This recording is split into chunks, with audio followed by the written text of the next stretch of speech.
De Esther de Papenhaut, Lolo Yorana, j'entends aux infos que le ministre Cahuzac démissionne.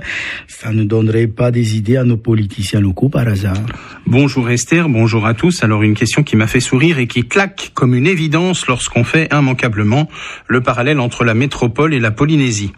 Alors en métropole, la démission est un usage qui a du sens et il y a évidemment de très nombreux cas célèbres comme Strauss-Kahn lorsqu'il était ministre de l'économie et des finances et qu'il avait été soupçonné d'avoir perçu des honoraires de la Mutuelle nationale des étudiants de France, le secrétaire d'État Pierre Bédier pour un soupçon de corruption, Éric Woerth, ministre du Travail dans l'affaire Bettencourt, Georges Tron, secrétaire d'État chargé de la fonction publique pour une affaire de mœurs, Bernard Tapie, ministre de la Ville, mis en cause dans l'affaire Toshiba, ou encore Alain Carignan, Gérard Longuet ou Michel Roussin. C'est donc bien un usage en métropole, une règle non écrite selon laquelle un ministre mis en cause doit démissionner.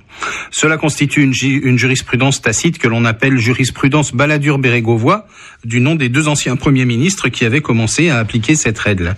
Suite à l'acquittement de plusieurs ministres, la règle avait été plus ou moins controversée, ses détracteurs estimant que le gouvernement se posait en juge avant même que la justice ne se prononce. Quelques exemples récents et l'actualité de la supposée fraude fiscale suisse de Jérôme Cahuzac montrent que la règle existe toujours. Évidemment, qui dit mise en cause dit présomption d'innocence, et la justice peut donc maintenant commencer son travail. Et donc, quid en Polynésie ? Évidemment, on se pose la question, même si on connaît d'avance la réponse. Les politiciens polynésiens seraient-ils présumés plus innocents que leurs homologues de métropole ? Pour être honnête, j'ai pas fait des heures de recherche, mais je n'ai véritablement aucun souvenir d'un politicien local qui démissionne de son mandat parce qu'il est inquiété dans une affaire, ou alors il y aurait quelques cas rarissimes qui m'échappent totalement.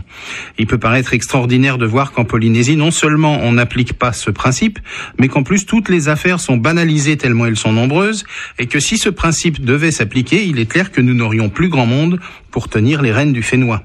Ici, on s'accroche au pouvoir comme un moule sur son poteau, comme une moule. Pas comme un moule, comme une moule sur son poteau. On se fait élire maire en étant incarcéré, emprisonné, ça n'émeut personne. À croire que ça fait partie du folklore local, alors que c'est quand même une honte internationale.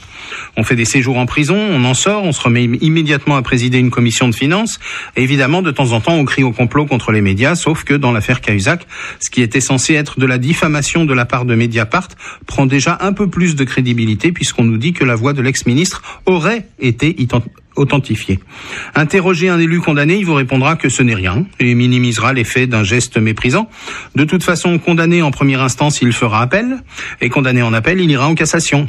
Rendez-vous dans 10 ans sur la place des petits hommes minables ou séniles et ça fera pitié de les juger tellement ils sont devenus vieux.